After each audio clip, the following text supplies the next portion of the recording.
डर के आगे जीत है।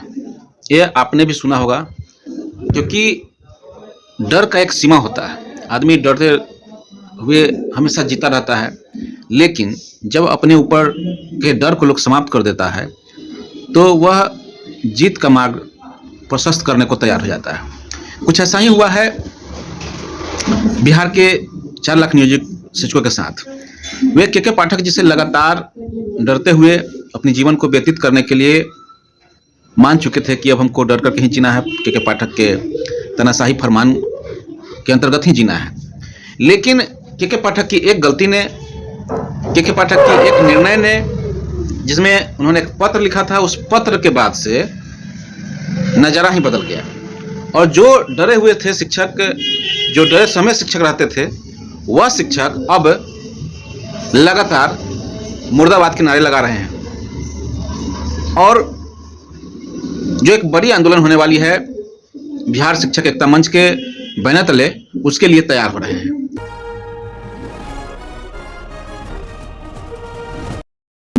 नमस्कार, आप देख रहे हैं शिक्षा तक लाइव। मैं हूं संजीव समीर।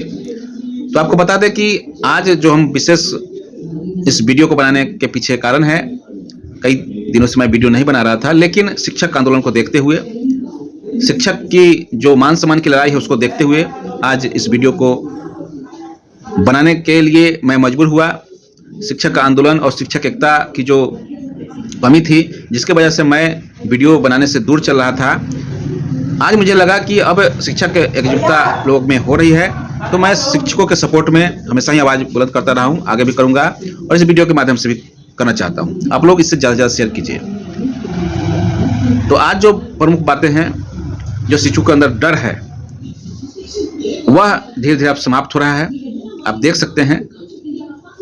और यह डर जब बाहर निकल जाएगा तो कोई भी के पाठक जैसे IAS IPS या कोई भी अधिकारी शिक्षक को डरा धमका नहीं सकते हैं। शिक्षक राष्ट्र निर्माता है और राष्ट्र निर्माता को इस तरीके से मामूली स्तर से डरना धमकाना कहीं से भी उचित नहीं है।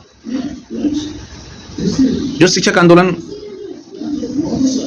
आज जिस रफ्तार से बढ़ना शुरू हुआ है, यह एक अलग ही इतिहास लिखेगा और आप लोग इस इतिहास के स्वर्णिम पन्ने पर अपना नाम दर्ज करा सकेंगे। यह एक बहुत बड़ा उपलब्धि होगा। तो बिहार के तमाम शिक्षकों के द्वारा यह तैयारी की जा रही है और निश्चित तौर पर यह एक बड़ा और ऐतिहासिक आंदोलन साबित होगा। आपने देखा हो कि एक चिट्ठी निकल के आई कि जो लोग भी आंदोलन में भाग लेंगे उनके खिलाफ FIR दर्ज किया जाए, चिन्हित करके उन शिक्षकों को। लेकिन उससे शिक्षक अब डरने वाले नहीं हैं, शिक्षक अब नहीं डर रहे हैं, क्योंकि करो और मरो वाली स्थिति हो चुकी है शिक्षकों के सामने। शिक्षक एक तरफ जब तक वे सोच रहे थे कि सक्षमता परीक्षा विभागीय होगी और जैसा कि मुख्यमंत्री जी ने कहा कि एक मामूली परीक्षा होगी, लेकिन जैसे जैसे समय आगे बढ़ता गया, परीक्षा के बारे में जटिलताएं सामने आई।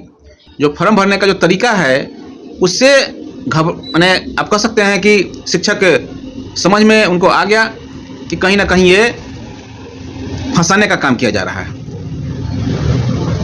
एक तो कहा गया कि मामूली परीक्षा होगी, ऊपर से परीक्षा के नाम पर ऑनलाइन परीक्षा की बात की जा रही है। साथ ही साथ BPSC का जो सिलेबस है उसकी बात कही जा रही है, BPSC TRE 1 और TRE 2 के सिलेबस की बात कही जा रही है। तो फिर परीक्षा मामूली रहा कहाँ? ऐसे परिस्थिति में अगर शिक्षक फेल कर जाते हैं, तभी उनको नौकरी से निकालने की अनुशंसा कमेटी के द्वारा, के पाठक जी के द्वारा किया गया है। हालांकि सरकार अभी इस पर मौन है, सरकार का आदेश नहीं आया है। अगर आप परीक्षा में नहीं बैठते हैं तभी नौकरी से हटा दी जाएगी, और गलती से अगर पास कर गए तो आपको जिला बदल करने की भी तैयारी है।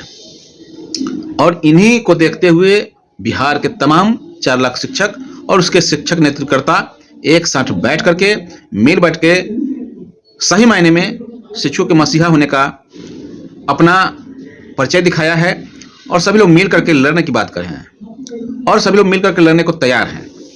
तो ऐसे परिस्थिति में बिहार के शिक्षकों को भी अब आगे आने की जरूरत है। खास करके महिला जो शिक्षिकाएं हैं, उन्हें आगे बढ़ के आना होगा, क्योंकि ये सबसे ज़्यादा दुखद घड़ी उनके साथ ही होगी। क्योंकि पुरुष तो कहीं भी जाकर के एडजस्टमेंट कर लेंगे, महिलाओं को अगर जिला बदल कर दिया जाएगा तो ऐसे परिस्थिति में बहुत ही ज़्यादा दुखद होगा, परिवार से बिखराव हो जाएगा। तो कहने का मतलब फेल करते हैं तभी नौकरी से हटाने की बात कही जा रही है, पास कर जाते हैं तब आपको जिला बदल कर दिया जाएगा, परिवार से अलग कर दिया जाएगा। किसी में कोई उपाय नहीं है और राजकर्मी के नाम पर मिलना कुछ नहीं है, बहुत ज़्यादा कुछ इसमें फ़ायदा नहीं नज़र आ रहा है, सिर्फ एनपीएस के अलावा। तो कुल मिलाकर के हम कहें कि एक शिक्षक आंदोलन जो रास्ता बना है, उस आंदोलन को सभी लोग उस आंदोलन में शामिल हों। साथ ही साथ जिनको लगता है कि हाँ परीक्षा में वो भर करके शामिल होकर के परीक्षा को सफलतापूर्वक वो पूरा कर पाते हैं, जिन्हें अपने जिला में जाने का मौका मिल सकता है, वे लोग अपना फॉर्म भर के ये काम कर सकते हैं। लेकिन जो लोग घर पर पहले से ही नौकरी कर रहे हैं तो उन्हें ऐच्छिक स्थानांतरण का ऑप्शन दिया जाए, जिसमें प्रखंड का ऑप्शन हो। ठीक है, जिस स्कूल में बहुत दिन से बने हुए हैं वह स्कूल से निकल करके किसी प्रखंड के अन्य स्कूलों में जाने का उन्हें मौका दिया जाना चाहिए, ताकि शिक्षक मनोभाव से पढ़ा सकें, न कि अपनी परेशानी में ही परेशान रहेंगे शिक्षक अगर, तो पढ़ाएंगे क्या। शिक्षक पाठक जी के जो आदेश, विभिन्न तरह के आदेश आए, छुट्टी को समाप्त कर दिया गया, टाइमिंग बढ़ा दिया गया, इससे मैं जहाँ तक समझता हूँ कतई कोई सुधार विशेष नहीं हुआ है। पढ़ाई उतनी ही हो रही है जितनी पहले भी हो रही थी, और सुधार एक हुआ है, लोग समय से आते हैं, समय से जाते हैं, लेकिन समय से आना और जाना मेन मुद्दा नहीं है। अगर शिक्षक अपने शांत मनोभाव से अगर बच्चे को जो खुराक है, उन्हें पढ़ाई है, वो नहीं दे पाते हैं, तो टाइम से आना जाना भी बेकार है। तो कहने का मतलब यह है कि सभी लोग मिलजुल करके एक दिशा में आंदोलन करें और सरकार से जो तानाशाही फरमान है उसके खिलाफ और अपने संवैधानिक अधिकार के सपोर्ट में जरूर खड़ा होइए और जरूर लड़िए। इन्हीं चंद शब्दों के साथ अपनी बातों को मैं यहीं समाप्त करता हूँ। धन्यवाद। जय हिंद, जय भारत, जय शिक्षक।